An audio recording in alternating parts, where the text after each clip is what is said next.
Hey, how you doing? This is Craig Beck from StopDrinkingExpert.com, and welcome into another video entitled How Alcohol Keeps You Hooked, and It's Not What You Think. It's a sly old dog, is this drug. That's what we're going to talk about today. If you are here because you're worried about your drinking, you should know the score by now. Take action. Don't be one of those people that think about it for a decade and then are forced to do something about it. Do it today. Go to stopdrinkingexpert.com and sign up for today's free quit drinking webinar. You will even get a copy of my best-selling book, Alcohol Lied to Me, as a free gift just for turning up. All right. So how does alcohol keep you trapped in the loop? And it's quite subtle the way it does it.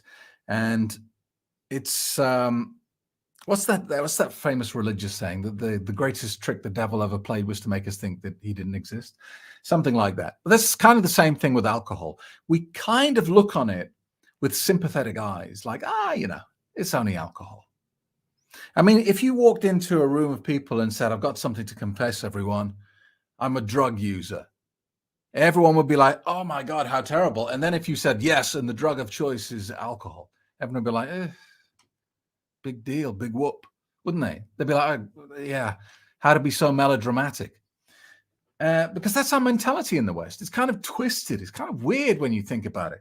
Because, if you say to most people, what's the most evil drug on planet Earth? Most people will go heroin or, opioid addiction.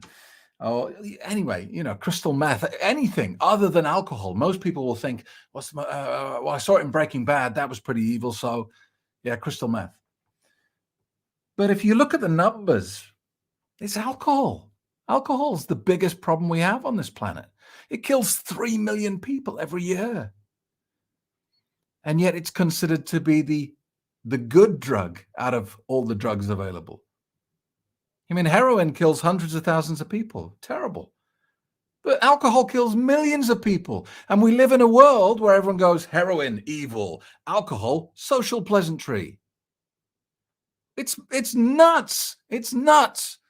So how does this simple drug, and it is a simple drug, it's not a NASA-designed smart drug, it doesn't change its effects for people, it doesn't, laser guide itself into your system.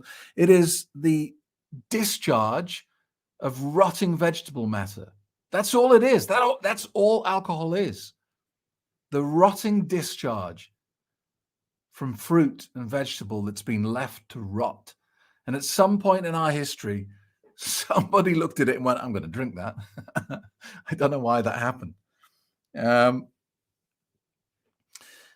So it's just this very basic substance, and yet it's managing to successfully kill 3 million people every year. I mean, it's just knocking heroin out of the park. And I think the reason why it's so successful and why it's so good at its job, killing people, is because it's like water torture. It's like drip, drip, drip, drip. You can kind of get away with it for 10, 20, 25 years. Whereas you can't say the same about other drugs. You can't say that you can get away with being a heavy heroin user for 25 years. The chances are you won't make it.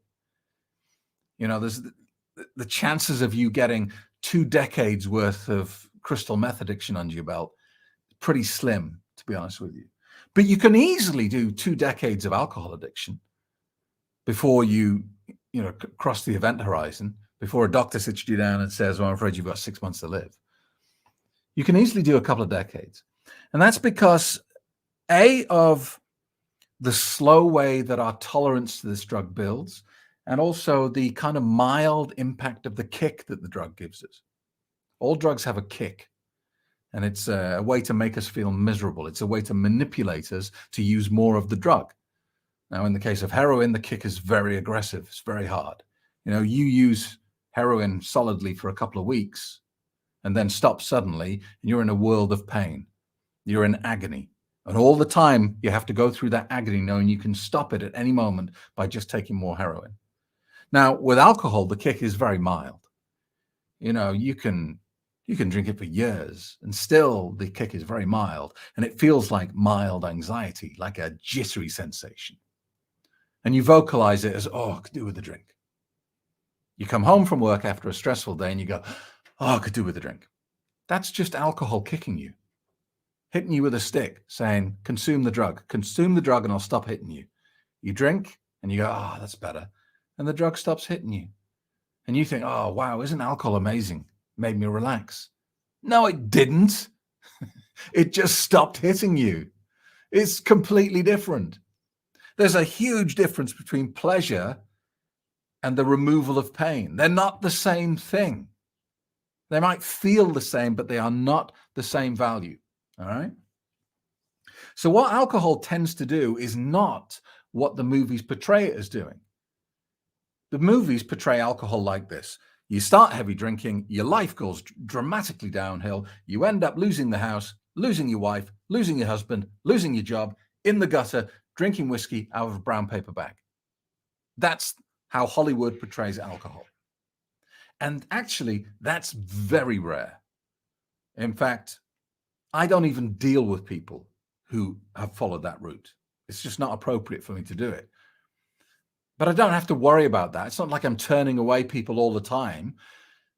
That's very rare that you go on that sort of journey. 99.9% of the people that I talk to on a daily basis are holding down a job. They're in a relationship. They've been married for years. They have kids. The kids may not even know that they have a drinking problem. They're successful. They've done well in their career. They have a bit of disposable income generally. They've done well in other areas of their life, but they're drinking every night. And that is how alcohol keeps you addicted. Because if you went from 100 to 0 in such a quick fashion as Hollywood would have you believe, you'd do something about it, wouldn't you? As you started to lose your house, your family, your wife, your husband, your job, you'd go, whoa, I'm going to stop drinking every night because this is really screwing my life up. But alcohol's smarter than that. It doesn't do that. For most people, what it introduces into your life is a continuous state of mediocre. Let me say it again. This is how alcohol gets you. It doesn't destroy your life in one big dramatic explosion. It puts you into stasis and it holds you in a position of being mediocre for the rest of your life. That's smart. It gives you pain, but not so much pain that you'll take action. It damages your life, but so slowly that it's like being stuck in quicksand. And you kind of get used to how much life sucks because it happens so slowly that you don't notice it. Can you imagine what it would feel like if you were 20 years old and just for 5 minutes, somehow the doctors, they let you feel how your body would feel when you're 48, my age. You'd be like, oh my God, my body's broken. It's horrendous. It's awful. Why is there so much pain? But with alcohol, there's no flipping of a switch. It just slowly, life degrades and you kind of get used to it. And you think, well, everyone's probably like this. This is how life is, blah, blah, blah. And you just plod on and you stay in your career, but you don't make a lot of progress. You get skipped over for promotion. You don't get the money that you deserve. If you're running your own business, I can tell you with an absolute nailed on certainty, you're achieving 60 to 70% of your capacity. You're earning 60 to 70% of your potential income. You're choosing to leave 40% of the money that's rightly yours on the table because you'd rather drink attractively packaged poison on a daily basis. So you stay in a relationship that doesn't work. You don't really love each other anymore. The passion's gone. You're not having sex anymore. Where's all the magic gone? But, just drink my alcohol and put up with it. All those dreams and aspirations and goals you had as a youngster, they're still there in your memories, but you kind of think, oh, well, I'm too old now. I'm never going to do that. And that's what alcohol does. It takes people to their deathbed and they look back with just this massive shoulder load of guilt and regret. Why did I live such an average life? Why was I broke most of the time? Why was I in that relationship? Why didn't I get out of that relationship? Why did I lose contact with my friends? Why? And because alcohol is the answer. So if you're drinking on a regular basis, and I guess you must be, otherwise you wouldn't have found my channel, and you're worried about your drinking, look at your life and say to yourself, what could be better? What am I just putting up with? How's my health? Is it great? Is it amazing? Or is it, so-so? How's my relationship? Is that fantastic? Is that everything I dreamed of? Or is it just plodding along, going nowhere? How's your career working out? Are you getting promoted? Are you seen as the top man, the top woman in your field? Or are you just middle of the road? And if you see anything in your life that's just average and you've kind of accepted it, it's just alcohol. Alcohol's just held you in mediocre. And what it wants to do is keep you there long enough until you die. That's its goal. It just wants to hold you there in its control, in its grasp, in Mediocreville until you die. About 10 to 20 years before you should have done. It's pretty bleak. The good news is knowledge is power. Or I should say knowledge is potential power. You got to do something with it. So take this as a wake-up call and take action. Get started on your own sober journey today. If you need some help, you know where I am, stopdrinkingexpert.com. You can even get a copy of my book there or go to my main website, which is craigbeck.com. Thanks a lot. See you in the next episode.